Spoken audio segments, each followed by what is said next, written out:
Estos son unos tiempos en los cuales nosotros estamos regocijados. Regocijados porque vemos cómo están pasando los tiempos, donde la palabra de Dios se está cumpliendo al pie de la letra. Podemos ver cómo el mundo está tan de revés, cómo anda la gente lejos de Dios y sin esperanza, porque sin Cristo no hay esperanza. Podemos ver cómo la palabra de Dios se sigue predicando en el mundo, pero la gente hace caso omiso. La gente no hace caso a la palabra de Dios ni escucha, porque todo el mundo está en sus propios deleites, en sus propios deseos, en las cosas materiales. Podemos ver como no solamente los amigos que uno le predica la palabra de Dios, sino también hasta lo mismo de nuestras familias, nuestros hermanos, nuestras madres, nuestros tíos, tías, primos, gente cercana de nuestras familias, donde uno le predica la palabra y ellos están tan lejos de las cosas de Dios.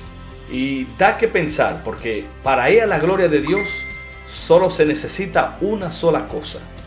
Y esa sola cosa que necesitamos es un Salvador.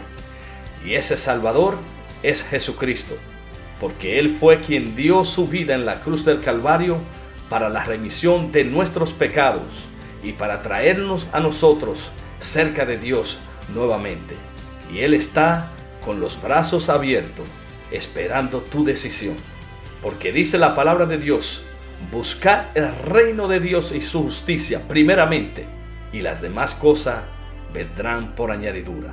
Y este es el verso de la Biblia más popular en Juan 3:16, porque de tal manera amó Dios al mundo, que ha dado a su único Hijo, para que todo aquel que en Él crea no se pierda, mas tenga vida eterna.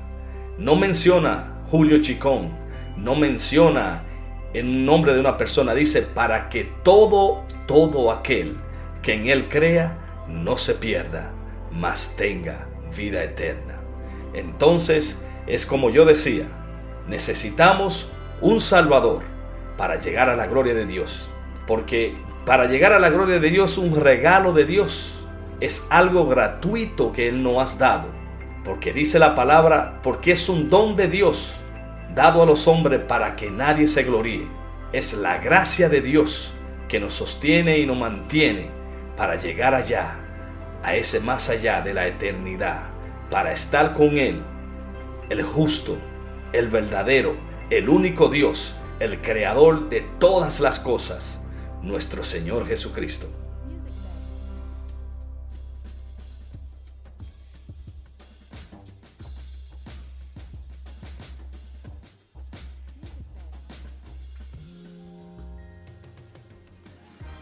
Hola, ¿qué tal? Este es tu hermano y amigo Julio Chicón, en otro segmento más, Cuando Dios Toca. Estamos hablando de los últimos tiempos, donde la palabra de Dios sigue cumpliéndose. Las profecías de Dios son totalmente exactas. Y vemos al pueblo de Israel, y vemos también a todas esas grandes naciones con muchos poderíos que se reúnen todos los días buscando a ese hombre que va a gobernar al mundo entero. Un solo hombre que va a controlar el sistema político mundial, la economía mundial y también todo el sistema religioso mundial. Ese es el anticristo, pronto por venir. Pero nosotros no lo estamos esperando a Él. Nosotros estamos esperando a nuestro Señor Jesucristo, que es quien viene a buscar su iglesia. Así que no mire ni te preocupes quién será el anticristo. A mí no me interesa el anticristo. Me interesa Jesucristo, el Salvador del mundo. Y dice la palabra en Mateo 24:10. Y entonces muchos perderán la fe, se traicionarán unos a otros y se odiarán unos a los otros. También dice la palabra en 2 de Timoteo, capítulos 3, versos 2 y 3. Porque la gente solo se amará a sí misma. Serán amantes del dinero, fanfarrones, arrogantes, blasfemos, desobedientes a los padres, desagradecidos y desleales. No tendrán cariño natural. No estarán dispuestos a llegar a ningún acuerdo. Serán calumniadores, no tendrán autocontrol. Serán feroces, no amarán lo que es bueno. En sus comienzos, el siglo XX prometía ser un siglo de paz. No obstante, el inicio de la Primera Guerra Mundial sacudió al mundo y dio pie a una era de conflictos armados sin precedente. Tal como predijo el libro bíblico de Revelación o Apocalipsis, como le llamamos, se eliminó de la tierra la paz para que se degollaran los unos a los otros. Revelación capítulo 6, versos 4. El estallido de la Primera Guerra Mundial en 1914 aún parece marcar el fin de una era y el comienzo de otra. Se estima que tan solo el número de soldados muertos asciende a casi 9 millones. La Segunda Guerra Mundial fue mucho más mortífera, claro. Los cálculos van de 35 a 60 millones de víctimas entre soldados y civiles. Entre el final de la Segunda Guerra Mundial y el año 2010, hubo 246 enfrentamientos armados en 151 lugares del mundo. No hay paz en el mundo. Mateo capítulo 24, verso 7. Este es el cumplimiento. El hambre causó más de 70 millones de muertes durante el siglo XX y sigue siendo un problema mundial.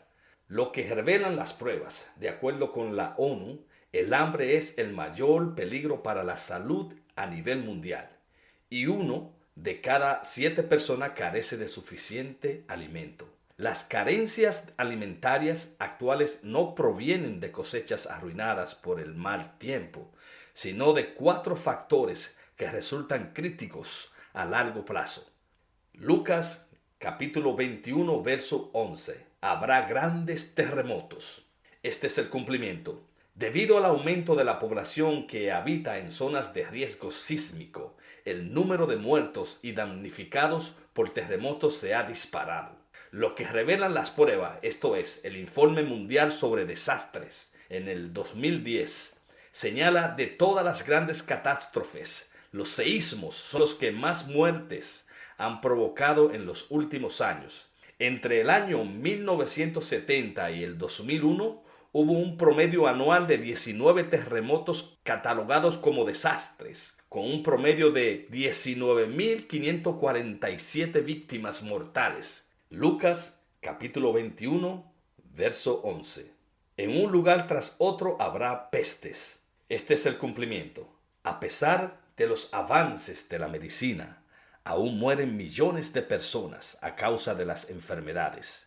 Los viajes internacionales y el crecimiento de los centros urbanos multiplican las posibilidades de que las enfermedades se propaguen a toda velocidad. Estas son las pruebas. Se calcula que a lo largo del siglo XX la viruela, solamente la viruela, mató entre 300 a 500 millones de personas. La Organización Mundial de la Salud advirtió con estas palabras sobre el surgimiento de microbios resistentes a los medicamentos. El mundo se encamina a una era postantibiótica en la que muchas infecciones comunes no tendrán cura y volverán a matar con toda furia. Mateo 24:10. Entonces muchos perderán la fe, se traicionarán unos a otros y se odiarán los unos a los otros. Esto es lo que revelan las pruebas. Por decir, el régimen nazi aniquiló a 6 millones de judíos y a millones de personas más. Vivimos en una era de codicia y desenfreno. Estas actitudes han engendrado un sinfín de turbulencias sociales. Como dice en el libro de Revelación, cuando todas estas cosas comiencen a pasar, todo se desarrollará bien rápido. Puedes mirar cómo tantas cosas han cambiado en solo 1 año y medio, y esto es a nivel mundial. Muchas personas esperan que el mundo mejore, pero nada va a mejorar, Los tiempos van de mal en peor y todo se irá desarrollando bien rápido, como yo dije. La razón por la cual yo hago estos segmentos, o una de las razones por la cual, es para dar esperanza. Podemos ver todas las señales de la Biblia, incluso Cristo nos dice que estemos en vigilia. El Señor viene pronto. Observa todo lo que está pasando solo el mes pasado con Israel. Puedes también mirar todas las amenazas de Rusia y Irán. Todo esto son señales y eventos que nos dicen que tenemos que estar listos, que el Señor nos llamará para irnos con Él. Todavía tenemos la oportunidad de decirle a otras personas acerca del Señor Jesucristo. Hay incluso personas ahí afuera, gente que nunca han ido a una iglesia y probablemente se están preguntando qué rayos será lo que está pasando en el mundo. Hay otras personas que se preguntan si esta pandemia es una señal del rapto de la iglesia. Y yo te digo que no hay una señal eminente para el rapto. El Señor dijo que Él vendría como ladrón en la noche. Lo que te quiero decir es que no hay una exactitud para saber su segunda venida. Ahora, lo que sí tengo por seguro es que el Señor dijo que habrán pestilencias y esta pandemia es una de esas pestilencias, que ha venido como un invasor invisible y ha puesto al mundo de arriba para abajo. Esta pandemia ya lleva una cantidad de muertos, casi de 4 millones de personas y millones infectados. También ha destrozado la economía de muchos países. Bueno, todavía no sabemos cómo va a terminar todo esto. Lo que sí tenemos que tener claramente es cómo se están desarrollando todas estas señales y al mismo tiempo ponerle más atención a la Biblia. Otros están asustados porque piensan que la vacuna es la marca de la bestia y yo te digo que no tiene nada que ver. Por eso es que tenemos que leer la palabra de Dios para entender las cosas y los tiempos. Porque la marca de la bestia, dice la palabra de Dios, que es puesta en la mano derecha o en la frente, mientras que la vacuna para el COVID-19 es puesta en los hombros, en el hombro. O sea que no tiene nada que ver con lo que la gente a lo mejor piensa. Incluso muchos cristianos no quieren ponerse la vacuna porque piensan que es una situación que está relacionada con la marca de la bestia y no tiene nada que ver. Lo que sí te digo que es un ensayo tal vez, porque en muchos lugares, por ejemplo, cuando uno va a los diferentes lugares, sea el trabajo o sea a un lugar de comprar comida, pues te ponen un aparatito en la frente para chequearte. Es probablemente que te sea un ensayo para lo que ha de venir de la marca de la bestia, que sería puesta en la frente o en la mano derecha. Todas estas cosas referente a la marca de la bestia, tú lo puedes leer en el libro de Revelación, en el capítulo 13, desde el verso 15 hasta el 18. Bueno, te lo voy a leer.